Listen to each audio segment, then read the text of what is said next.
Hi, this is David again. I wanted to do a quick video on Mormons talking about losing their testimony. Now, I've lost car keys, I've lost kids, I've lost a lot of things. But you know, I have an education, I told you all that, and um, I've never lost any of my education. Now, of course, there's things I can't remember that I was taught, specific things, numbers or authors or other kinds of specifics. But the concepts I've never lost. They went into my brain and they're there. And to me, I'm not quite sure what a testimony is anymore.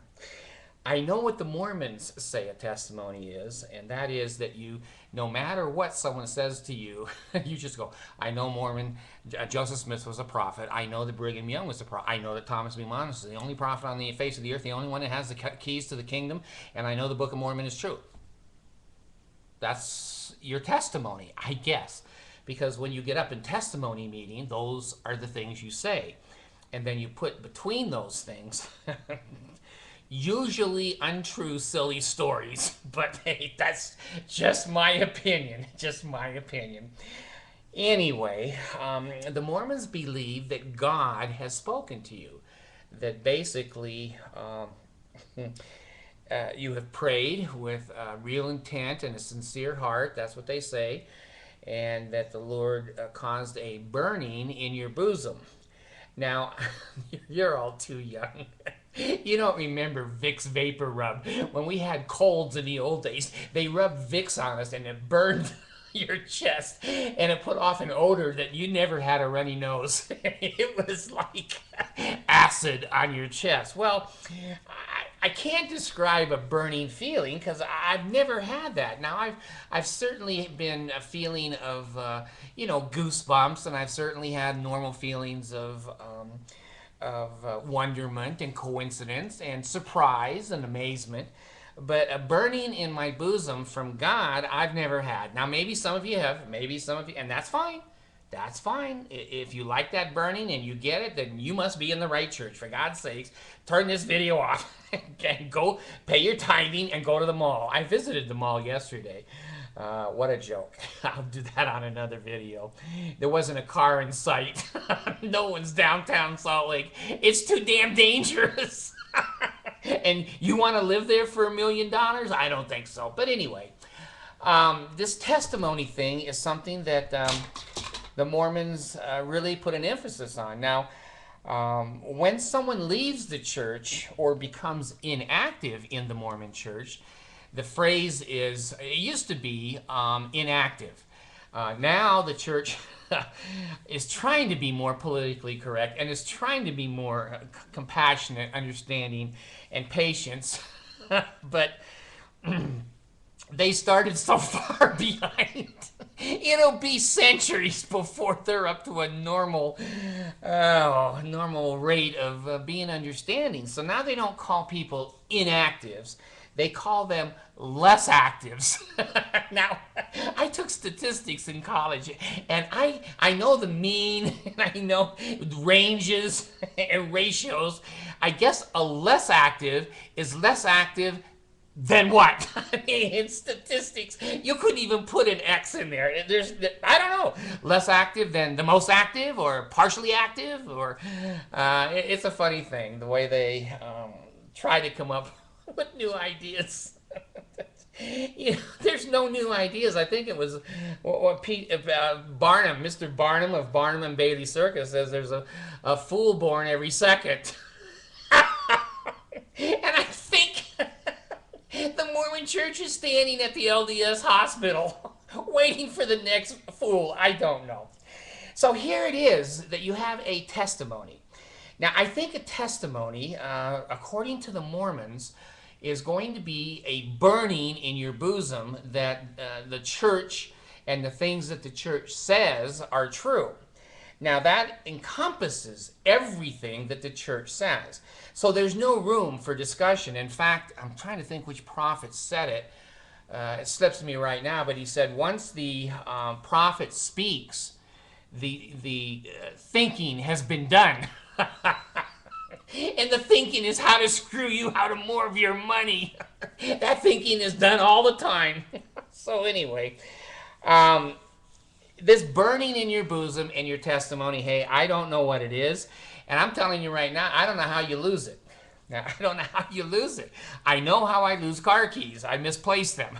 Well, maybe you misplace a testimony. I don't know. But if you start to become less active and you're not being constantly inundated and brainwashed in sacrament and in priesthood and in Sunday school and young men and young women's and general conference, I could go on and on. You know how many meetings Mormons have. That somehow your testimony, I guess, is going to drop out of your pocket and somebody else is going to see you've lost your testimony. Well, here's what I'm really suspicious of. Here's what I'm suspicious of. Why aren't the Mormons allowed to be on the internet?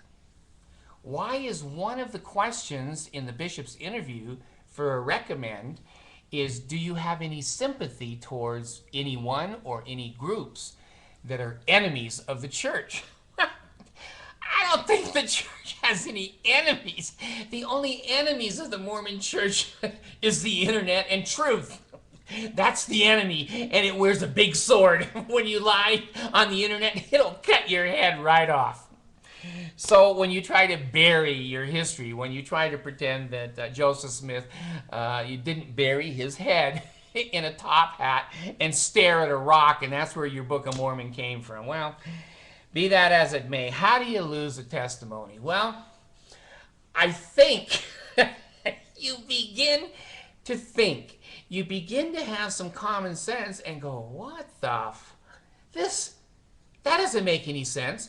And of course, what happens in the Mormon church, if you're still inundated in the group, if you're still in activity of the church, when you take your friend aside in the recreation hall or whatever, in the foyer, and you say, you know, it doesn't seem right that Joseph or that Brigham Young said that if anyone marries a black, you ought to cut their head off and kill them and their babies and their wife. That seems a little... Now see, if you're in the group is now trained to retrain you, so your testimony will not fall out on the ground. The group will say, and your friends will say, well, you know, God's ways are not our ways. And, you know, Jesus is going to fix all these things during the millennium. Our job is to just follow the prophet, follow the prophet. And the other person shakes their head and goes, well, this is my friend, and they must be...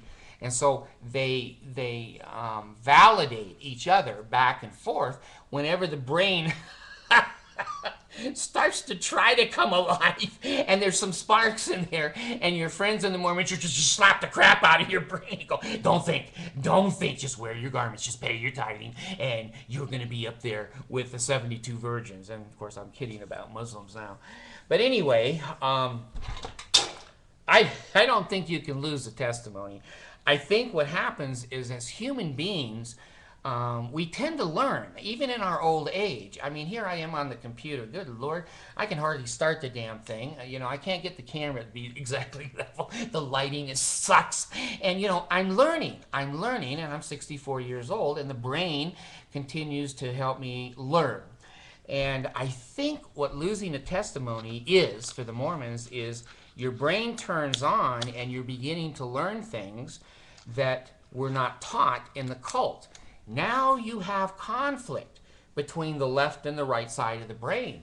The left side has come on, the analytical side has come on and said, what is Joseph Smith doing marrying two 14-year-olds and 10 other women who were married already to other men and having 30 wives?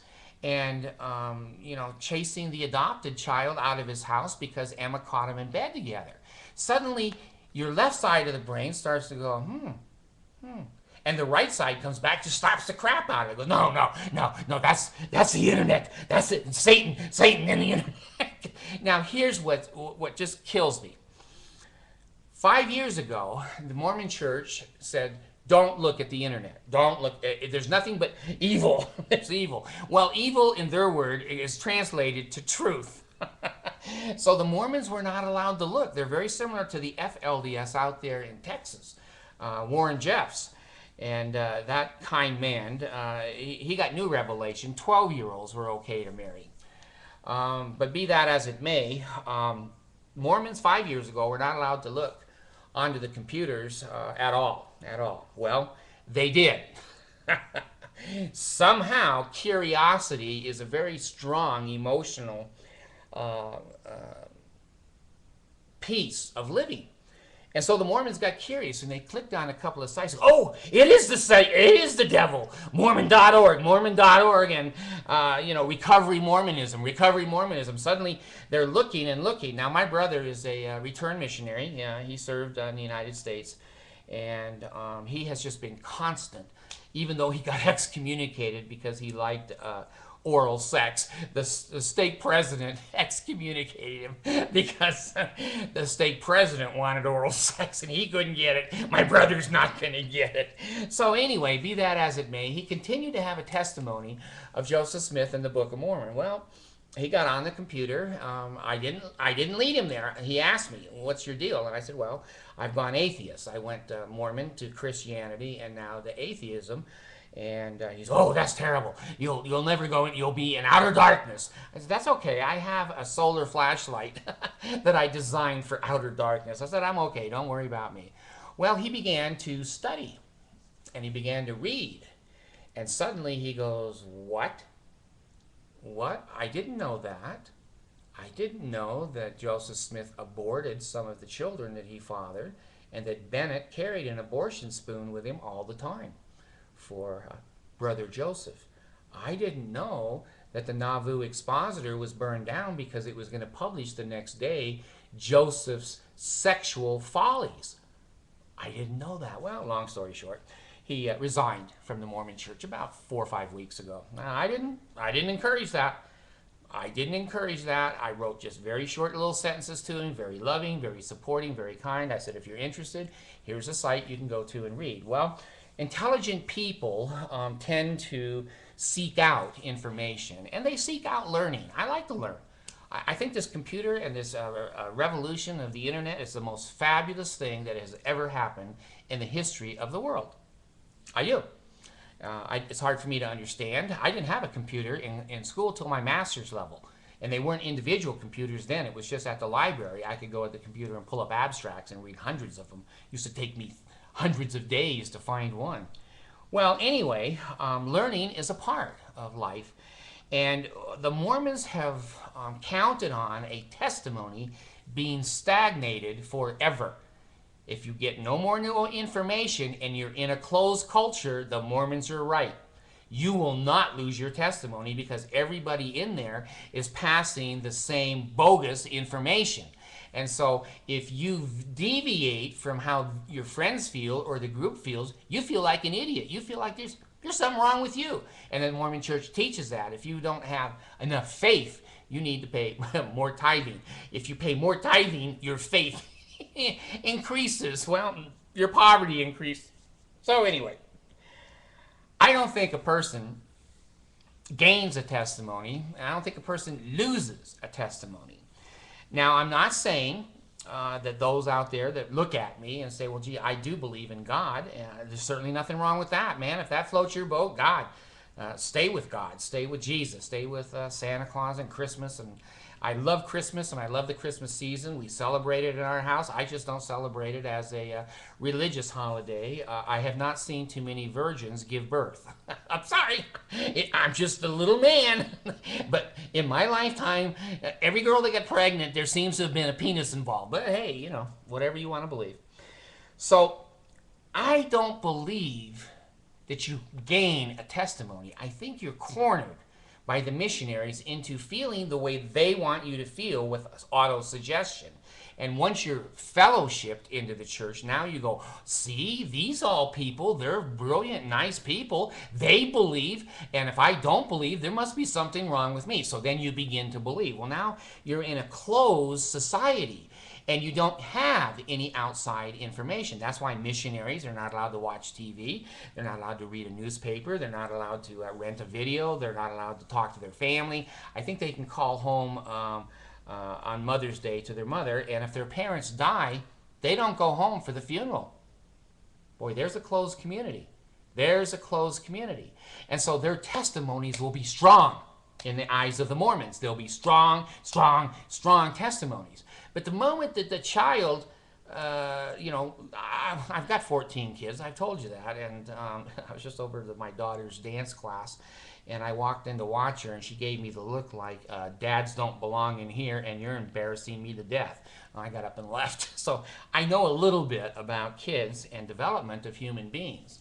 And when you have over and over and over inundated a human being with an idea, and then once they get that idea, you throw them into a group that has only that idea, that becomes a closed cult and society. And they will be inclined to stay with that original belief and that original indoctrination. Now, I have said it almost, well, probably a third of my videos. I said the internet is the kiss of death for the Mormon Church. You can't lie anymore. You lie on the internet and they will fry you like a bug virally within, 10 minutes. It'll go worldwide. Romney shaking hands and wanting to bet $10,000. Within 15 minutes of that stupid action, it went viral all over the world, and Romney wishes to God there was no internet, and so does the Mormon Church. They don't want an internet. They want to be the main source of information for all people, Mormons and non-Mormons, and they're trying to control their reputation, which they think is a good one. It's not. It's not a good reputation. It's full of murder and vindictiveness and hostilities and strange practices and doctrines and secrecy, secret combinations that are spoken about even in their Book of Mormon. That's what they've become. But as soon as we, as children or human beings, God, I want to get my money's worth out of my flag. As soon as we begin to look outside this closed community and we look onto a newspaper and the newspaper says Warren Jeffs claims to be the prophet of the Mormon Church, and you start to go, well, he's the prophet of the FLDS Church. And then you begin to read about FLDS and realize they are the original Mormon Church. The big Mormon Church right now is the cutoff. They're the cutoff. The FLDS are the ones that actually obey the things that Joseph Smith taught. The new one is a corporation that makes money, and they don't care, what they teach as long as the money comes in. So when you start to see a newspaper article, or you go to school, and the Mormons are supposed to not play with other kids that are not Mormons, well, that gets them outside of that closed community. And they must marry a Mormon and stay in that closed community. And they must go to the temple all the time and pay their money all the time. And if anything goes wrong spiritually, it's their fault. They didn't have enough faith. You got to get more faith. Wear your garments more. Pay more money. Have more faith. Pray. And these things that we're telling you will work. Well, when I left the Mormon Church, resignation, stake president said to me, well, why are you leaving? And I said, well, President, the things I've been promised here aren't coming true. They're just not coming true. It's not for me anymore. The reason Mormons cannot look at that internet is within seconds. Within seconds. It's magnificent. You can Google the Mormon Church or Recovery Mormonism and come up with 1 million hits and websites all over the world in 0.2 of a second. Never before, and I'm telling you now as an old person, that has never been able to be done. That is godlike. That is every piece of information that man knows anything is on Google. Well, that's a kiss of death for the Mormon Church. So what they've done is said, well, our people are looking at the internet and they're leaving in droves because many of the things we told them they've discovered are not true. So what we're going to do is we're going to attack on the internet too. Well, I said on one of my other videos, when you have 85-year-old men that are going to capture the internet that were born before electricity, it's kind of a hard thing to do. They don't know their ass from their elbow when it comes to the internet. The young people coming out of BYU, of course, do. And the prophets are going, go get him, go get him. So what the Mormon Church has done is they've invented this website, and I'll give them all the ads they want. Mormon.org, Mormon.org, Mormon.org. If you want to see who and what the Mormons look like, go there. You'll always see somebody young skateboarding or surfing. You don't see anyone like me You don't see anyone 45, 55, 60 where the church has destroyed us. All you're seeing are these young, enthusiastic, impressionable young people. Hey, you want to be that? Please call the missionaries. Have them come over and baptize you, and you'll be in a group that you'll fit into very, very well. Well, when the Mormon Church decided to finally start to use the internet, they were finding that when you punched in on Google, Mormons, that the Mormon Recovery Board, which is the board that Steve Benson, who is the grandson of Ezra Taft Benson, and other very famous, there's stake presidents in there that have left the church, bishops, seminary teachers, there's people from the church office building that have quit, there's clerks, ward clerks, state clerks, there's everybody in there. Now, that board, I don't care if you believe me, go check it out. Don't believe David, you can go right on the internet like any person can, except the Mormon, they can't go on. It's one of my blog areas of the, that's where I learned to recover and get the anger out. I just think it's funny now. I just think it's a comedy now. Back when I lost my family and, my income and my self-esteem, and I was very depressed and suicidal, no doubt about it. But the Mormon Recovery Board has helped me tremendously, and has taught me what the rules of the real society is, not the Mormon society. And so what happened on the Google search engine is that when you punched in anything about Mormons, the Mormon Recovery Board would come right up, number 1, 2, or 3. And the church looked at that and goes, shit, everyone's looking at people leaving the church. Everyone's looking at people that say we're not being true. It may be true, but no one's supposed to know that. So what the Mormon Church did, this is just the comedy of the world. When Jesus comes for the second coming and the Mormons raise their hands up to him, he's going to fall down laughing. He goes, I know who you are, and you're some funny dudes. He's going to put them in little court gesture hats and have them dance in the courtyard. But be that as it may, the Mormons decided that they were going to start hitting and controlling Google. Now, one thing the Mormons can do is they can mass millions of votes or millions of dollars in a matter of seconds. The first presidency puts out a letter to the cult. The cult members bow their head. They say yes, bam, it's done. They wanted $85 million on Proposition 8 in California, hating the gays. They got it within 2 weeks. 2 weeks they got it. So what the Mormons have done is they've been finding out how Google matches on their search engine. When the word Mormon comes up, how does the search engine differentiate who should come up first? Well, some of it had to do with advertising, and I'm not one to tell you I know the entire formula, but I do know this, that the Mormon Church spent millions and millions of your pesos, your euros, and your dollars to manipulate the Google search engine. So now when you pull up Mormons on the engine, yeah, you get 2 million hits or so, but on the first page, which is what most of us look at, you're going to see the manipulation of the Mormon Church. You're going to see Mormon.org, Mormon.org, and the original websites, the last 5 years, 10 years, of the Mormon Church. So they manipulate that for their own welfare and their own being and their own public relations. So going back to the original thing, I don't think you gain a testimony. I don't think you lose a testimony.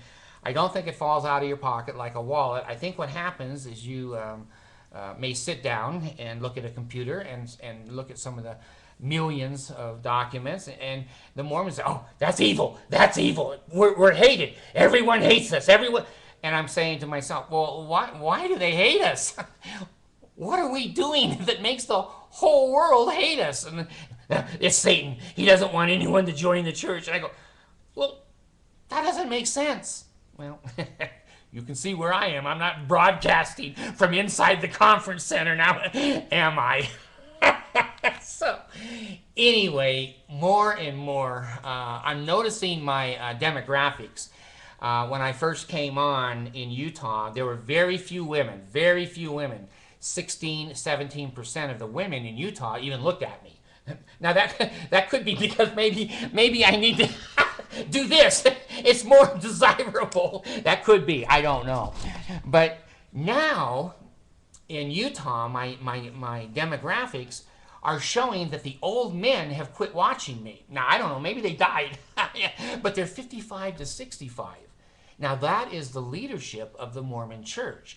Those are your bishops, your stake presidents, your regional reps. They're the powerhouse of the Mormon Church. Well, I'm sure they've run it through, and they know me down in Salt Lake at the law office of the Mormon Church, because I just do this to them. And I've won. I've won when I argue with them over disability ones, and they didn't know their ass from their elbow on federal things, and so I won.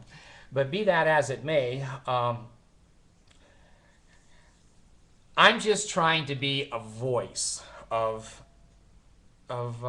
reasonableness. You don't gain testimonies, you don't lose them. The Mormon Church is spending millions and millions of dollars to put them either IamAMormon.org on the websites, and when you see them, they're professionally produced. And I'll tell you something I got thinking about. How do you know those are Mormons? Would the Mormon Church lie? We're not doing polygamy, said Brigham Young in about 1850. And then Wilford Woodruff came out with a manifesto and lied to the federal government, continued polygamy.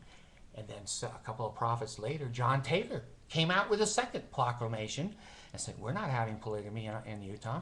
And he married, I think, 2 or 3 other wives after he made that proclamation to the... So would the Mormons lie? Nah, they wouldn't lie. No, so I don't know. These people that are put out forward that they're good people, and they may be good people, but they may also be paid actors. I don't know.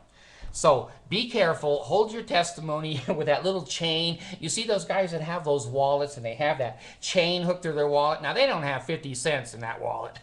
Anyone that I've seen with a chain on their wallet, it's only tattoos and ring noses in their nose and rings on their, and skinheads. Well, I don't know. But if you're going to hold your testimony, don't you open the front door. Don't you subscribe to a newspaper. Don't you ever go on to a television set. Never see a newscast. And don't be around the satanic internet. It is full of people that Satan has trained to make the Mormon Church look bad. They don't do these things themselves. Right. It's Satan. I don't think Satan is that stupid. If there is a Satan, if I was Satan, I'd look down and say, yeah, we don't need to do anything. Those people are so screwed up. They're going to implode. They're going to implode. No one is going to believe them, and they are going to become the comical religion of the 20th and 21st century. So be careful. Don't lose your testimony, and please, if you don't want to look at the internet, don't. Oh my gosh, don't. If you want to be inundated with only an in-house social society, then stay a Mormon. Good Lord, stay a Mormon. It's not going to kill you. It's just going to make you mentally ill, overweight, and drug addicted. What's wrong with that?